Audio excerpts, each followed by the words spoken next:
Well, good morning, everyone. And good morning, Judy. How are you this morning? I'm doing well, Cindy. Thank you. So this is another one of my interviews with subject matter experts for my UCLA class. It's a pleasure and a privilege to be able to talk to people throughout the world about topics that we talk about through the college counseling program at UCLA. And today I have with me my guest, Judy Bass. And I have known Judy for many years and watched her grow her practice and can testify to the expertise and knowledge that she has. So I'm glad to have you here, Judy. Thank you very much. Thank you. So tell us a little bit about yourself, about your background, your experience, where you're located. How did you become a specialist with neurodiverse students? Well, sure. I came my background's in education. So I came to this profession through education. And I've always worked with students with learning differences. That's been a passion of mine, having grown up with a brother and a mother with learning disabilities and having children with learning disabilities. So I've really learned what it takes to raise a child with different issues. And so when it came time for college, I realized with my middle daughter that there really wasn't anybody out there that knew how to find those colleges that had the right support for her. And so that was 21 years ago, and I started my practice. And I only work with students who are neurodiverse. I refer out any neurotypical students to other consultants so that we save space for the students who need us. So explain what that term means. What can you define the terms neurotypical and neurodiverse? Sure. Everyone really is neurodiverse, if we want to be technical about it. But neurotypical is what you typically see in school, the person who has the strong writing and reading, and all the academics are there, and they don't really struggle. And neurodiverse is a learner who just learns differently. They might need audio, they might have social issues, they might have even behavior issues or ADHD. And so it's understanding that everyone learns differently and teaching to that student's strengths, basically. Well, I think that's the key, isn't it? Is to find what the student's strengths are. It's not, as you said, it's not a deficit, but it's looking at what their strengths are. That's right. So working with counselors, and I mean, we're counselors and advisors, and we'll have students come into our office. What are some signs that a student might be neurodiverse? What should we be looking for? That's a really good question. And I think that's very important because there are a lot of students who make it all the way to high school without a diagnosis, but yet they've been struggling all along. And sometimes students who are really bright can manage to coast through until suddenly the work gets too hard or too much volume of work. And then we see a lot of times by junior year, senior year, suddenly there's an issue and everyone's caught off guard. Except for the student, because the student knows that he or she has been struggling all along, but thought nobody said anything, so this must be what it's like. Right. So what I would say is when I do my intake, I ask specific questions, such as, do you like to read? Is reading hard for you? Things like, what happens in the classroom when you're learning? Can you focus? Do you have trouble focusing? And so sometimes I get the answers that make me wonder if I see an uneven transcript, for example, or I see very high ACT scores and low grades. And then I probe deeper and find out the low grades are because the student isn't handing in homework, not because he's not capable. So all of these things are signs of something that the student might be struggling with. And what I recommend is, if you see something like that, of course, we're not diagnosticians, so we can't diagnose. But I often say to a family, your daughter seems to be struggling with her reading. Has that always been the case? And oftentimes the parents are relieved that someone's asking them that. And they'll say, yes, she's never liked to read, but she loves me to read to her. And I've always thought something was going on, but the teachers kept telling me she was on grade level. And And I said, well, you know what? You could get that checked out before she goes to college. And the reason is we want to know what her strengths are as well as her weak areas. So she needs to know what she's good at so that she can focus on learning that way. So if she has a poor reading ability, even if it doesn't turn out to be dyslexia, she knows she's got an auditory learning style. She's going to do more listening or think of classes where she can listen more. So things like that. But I often will say, often parents will come in with a student who has autism, but the diagnosis isn't there. And I see it because I work with students with autism very often, and I'm not 100% sure, but I'll say, maybe it's time for another diagnosis, another set of tests. You've got this, but it's 4 years old. And with your child going off to college, let's get a new assessment from a different neuropsychologist who maybe has a different viewpoint and can shed some light on some of these other issues. And then I'll recommend some psychologists that I really feel understand all the neurodiversity of students with autism and ADHD and can really distinguish. Right. So it's really a detective work and being a case manager at the same time. Yeah, no, that's very true. I know my experience has been a lot of times parents will come in and they don't know that, again, like the students, they don't know that there's a difference with their child, and they'll say, oh, my child never turns in their homework. Like, well, that's my first signal that maybe we should probe a little deeper. And, because students don't do homework just for the sake of doing homework, and that it ends up in their backpack and never sees the light of day. There must be some things going on, right? Yeah. What are some other things that students will do that we should look for? Well, to an extreme example, some students have school refusal.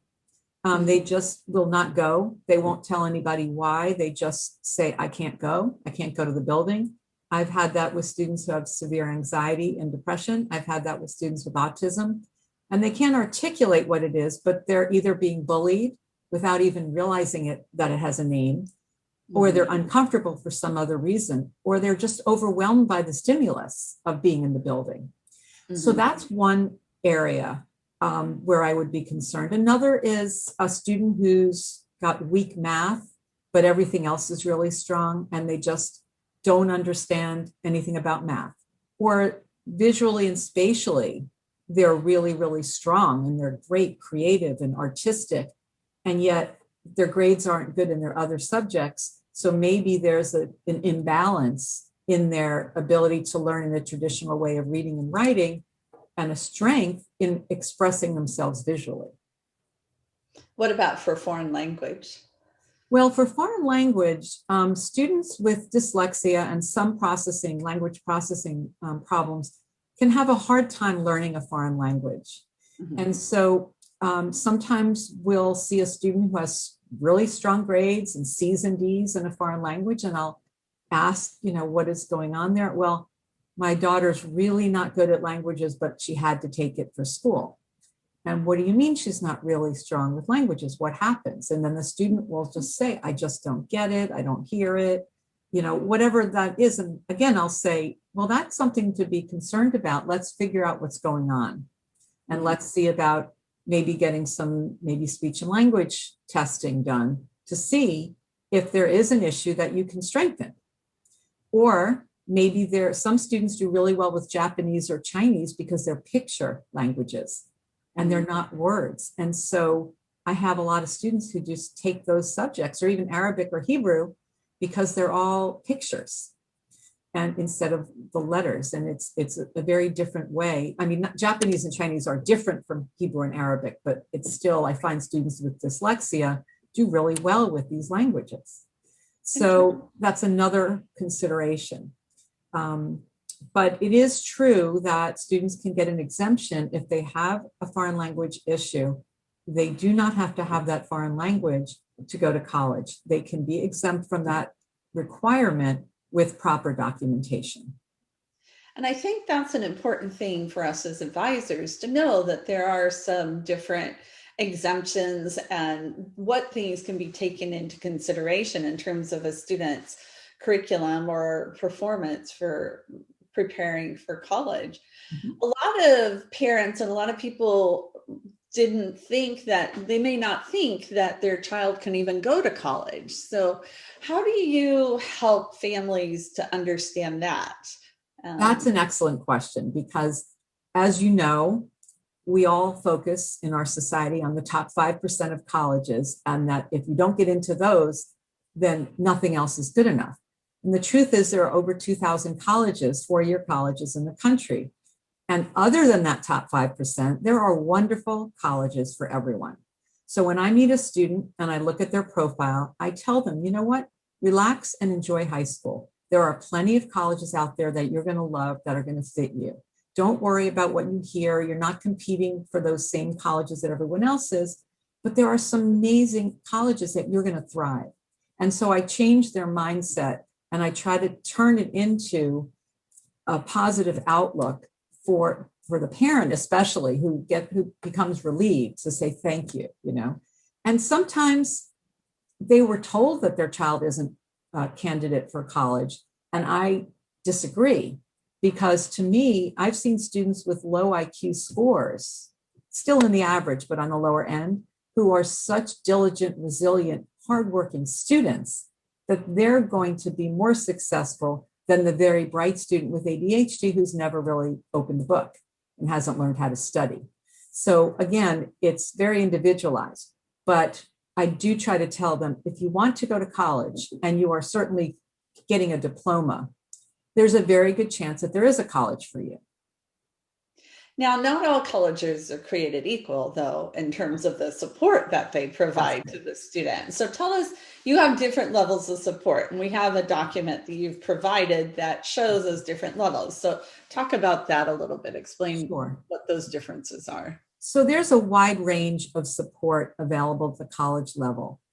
There is, by law, every college is required to provide accommodations. However, not every college provides the same level of accommodations. By law, all that's required is basic accommodations which make things accessible to the student. Fortunately, most colleges go above and beyond that. You want to look for a college, and what I would call that would be ADA compliant. You want to look for a college that has a moderate level of support. Some are low moderate, some are high moderate, because fortunately it's a wide range.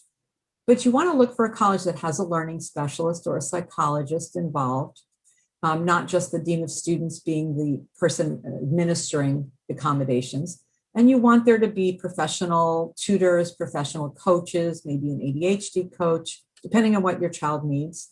And you want to make sure it has what that particular student needs.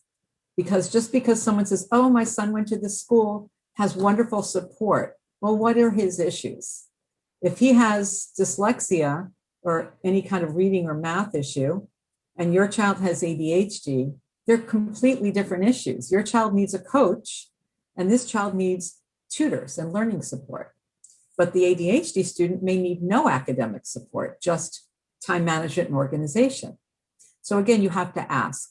And then the last category, the last two, are a comprehensive support program, which encompasses all of this. It's fee-based, and it really provides wraparound services. The student has a learning specialist for the year.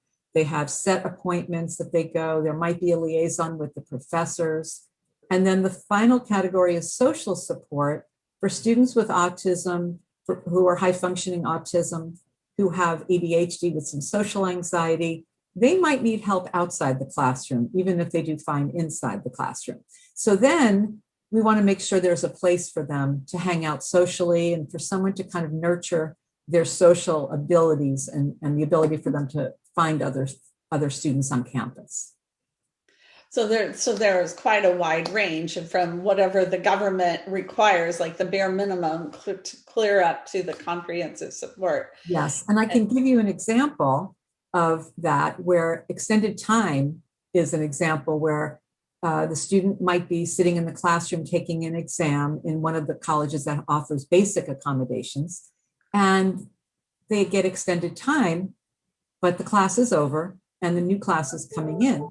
So the teacher says, follow me to my office. And the student gets up in the middle of an essay and has to start over. And then the office is busy because the professor has office hours and the student has to listen to the door opening, closing, but the student got his or her extended time. Fortunately, most colleges will provide a distraction reduced setting. So those are things you need to think about when you're looking at that.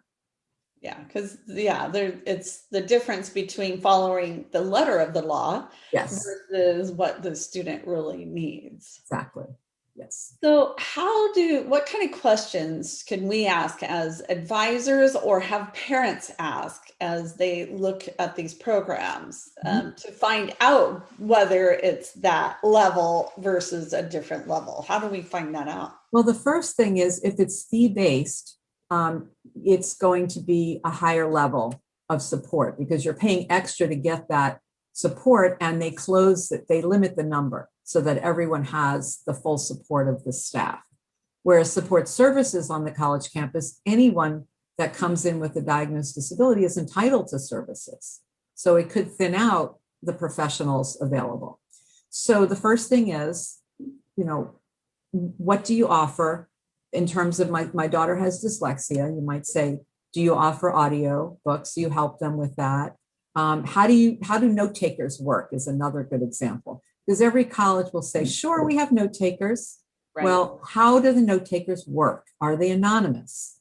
Or do you mean that the student can ask another peer to take notes for them and then the student can give them notes? That's not an accommodation. That's a favor, in my opinion. And students are not going to ask that every time. No. But if it's done correctly, it's anonymous. The student taking notes is probably taking notes for 4 or 5 other students in the class as well, and sends them to the disabilities office where you pick them up anonymously. So you want to ask the right question. Do you have anonymous note takers? Do you have professional tutors and coaches? Can you work on time management and organization? What's the relationship of the staff with your department? Do you do workshops? Do you educate the staff about students with different learning issues? Those are all questions you want to know because it gives you a sense of the environment of the college. You want to make sure you're in an environment that accepts all learning styles from top to bottom. So, yeah, no, that makes a lot of sense. But that also takes a lot of time to research and all of that. And I know you've done some of that. Tell us about your website and what that is and how we can use that as advisors. Sure. Well, I have a website called College Web LD, and it's got about 400 colleges that I've researched, and people can search in this range of colleges to see which colleges are good for students with different types of learning differences. So it might be social communication disorders, autism, ADHD, specific learning disabilities, which would cover writing, reading, and math. And they can check by size, they can check by location, and narrow down the list. And there's also a quiz at the beginning that the student can take that gives them a profile of what type of environment, based on their answers, they should look for. And so it's a free resource at the moment. We made it free during the pandemic, and it is still available. And I think it really complements a family search for the right college. It's at least a springboard for that. Oh, absolutely. It saves a lot of time. And it helps families to have that knowledge and just a relief to know, yes, my child can go to college, and yes, there is a place for them that will, nurture them and help them to grow, and not because, I have a son who is ADHD, and, you watch them struggle. And so to realize that they can be in an environment where they might not have to struggle that much is really, refreshing as a parent. It's a relief. I mean, parents say that the ability to enjoy their child's last 2 years of high school is worth, having someone manage that process for them, because the struggle they know that they've gone through for the first 10 years, they cannot keep it up, with the child if they have to do everything for them and with them. Right. and maintain a good relationship, which is what most parents say. You've helped us maintain a good family relationship because we didn't have to fight about it. Yeah. So Yeah. that's also, a compliment to know that, we've preserved families. Yeah. Yeah. Oh, yeah, absolutely. Now, you mentioned something earlier that I wanted to bring back up in terms of recommending for families to go get an assessment. Mhm. Um, the schools offer assessments too. So, do you have families that go do the school assessment and then use that, or sometimes does it depend? So talk about what the schools are able to offer and what Sure. the difference between that and maybe what a a neuro exam from a psychologist. So. Well, it really depends on the state you live in, Mhm. because some states do a wonderful job in their public schools and other states do not. Mhm. Some states will test students as a junior in high school or even a senior. Other states will say, "Oh, we don't test for college. You had your testing in ninth grade. We don't need to do it again. We'll just give you the accommodations." And I would say to parents, push for it because you're entitled to it. You want that testing to be done junior year so that you can take it to college. The ninth grade assessment isn't going to make it for college. It needs to be within 3 years. Yeah. So if you have a high school that does an excellent job, or you can look at the testing and you feel like it defines your student, that's great.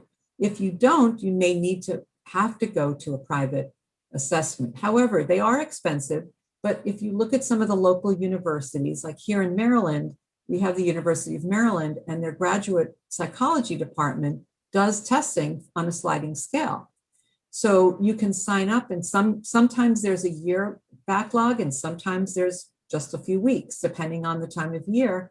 And that's a really good way to get an assessment, and it's overseen by a professor. So, that's one way to do it if cost is an issue. Yeah. No, that's I've found that to be the case too. So, and as you mentioned, schools require those assessments to be 3 years or less in Yes. age, right? Mm-hmm.